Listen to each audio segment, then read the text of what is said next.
We believe online platforms have been neglecting immoral acts for a long time, so we believe it's time to hold them accountable for the rights of the victim and better deterrence. So before moving on to the arguments, I'll first bring to you the context, the model, and the definition. So the context. In the recent few years, social medias or entertainment platforms are having an increasing amount of audience.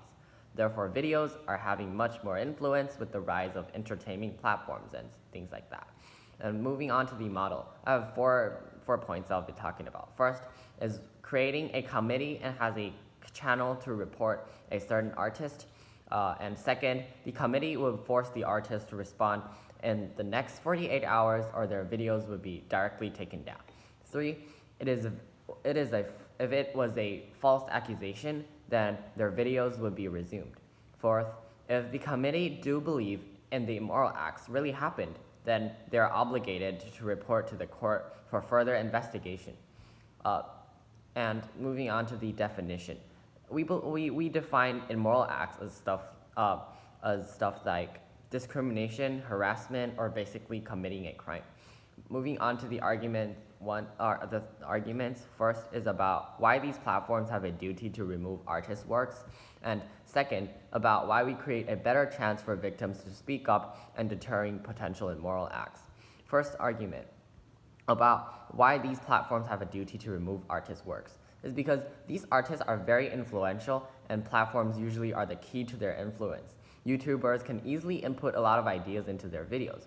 For example, there are a lot of fake information on YouTube or on entertainment platforms, and people actually believe in it because they think that those information come from a reliable source, or they basically see the visual picture and they just believe in that because they think that those are actually made by real people, are actually taken by real people. And in order to make things much more real, these YouTubers are very likely to use exaggerated content or pictures in order to extract much more people to look at their videos. Also, most people who have a computer have a YouTube, or you could just basically go onto the web and search for YouTube. And so basically a lot of YouTubers have millions of subscribers. Therefore, it's very influential to the public. So reasons why a platform is so crucial to these artists to be influential. First, why current fan base are tolerant to immoral acts is because first, they have trust and sense of community, which I've been talking about. And second, they have algorithm, which creates echo chambers, because when you go onto YouTube, you can only see the videos that you like these topics, they seem similar.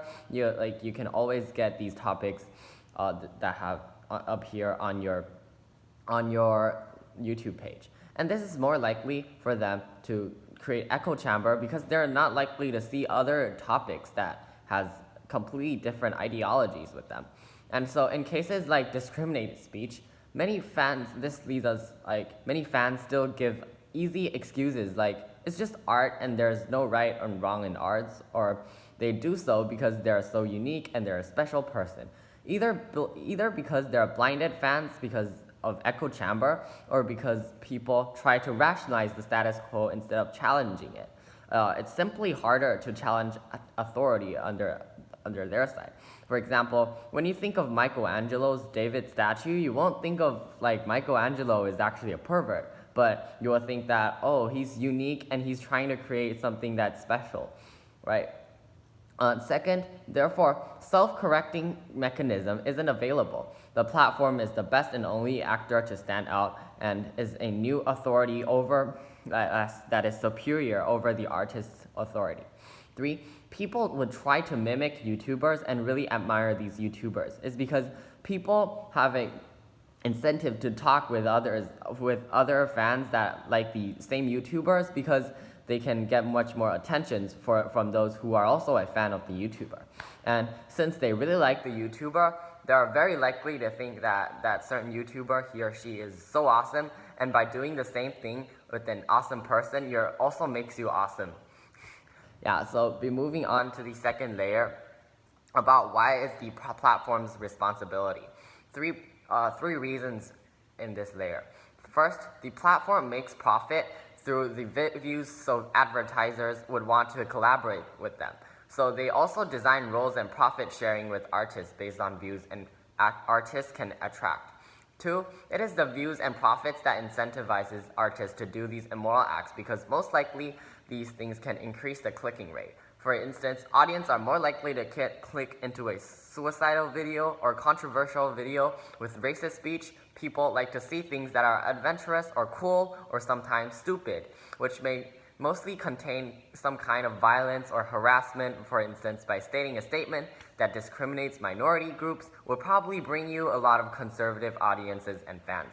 Therefore, the platform is being neglecting for not stopping the crime acting artists and actually seeking benefit from it.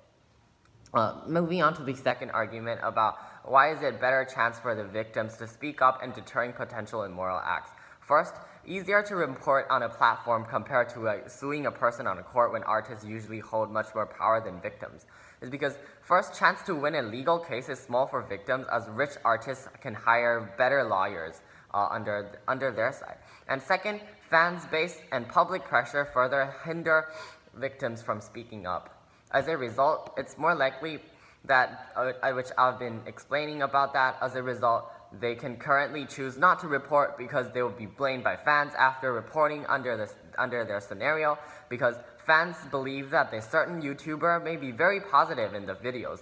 On our side, when their platforms are taken down, they are just an individual and their attention would be drawn from making videos to the report because now they have nothing to do but to deal with the report. Both sides are in an equal position and it's more likely to be a fair fight. Second layer is that YouTubers are incentivized to negotiate instead of ignoring. When there is an easier reporting track and their videos would be taken down, they'll feel the severeness to their career because if they don't negotiate with the victims, then they're going to lose their career. However, if this policy is not implemented, then they can just simply ignore the victim because there will always be fans backing them up and giving pressure to the victims. The third layer is companies are more likely to make sure that they do not offend people, so there will be a strict process of checking for equity violation. Proud to propose.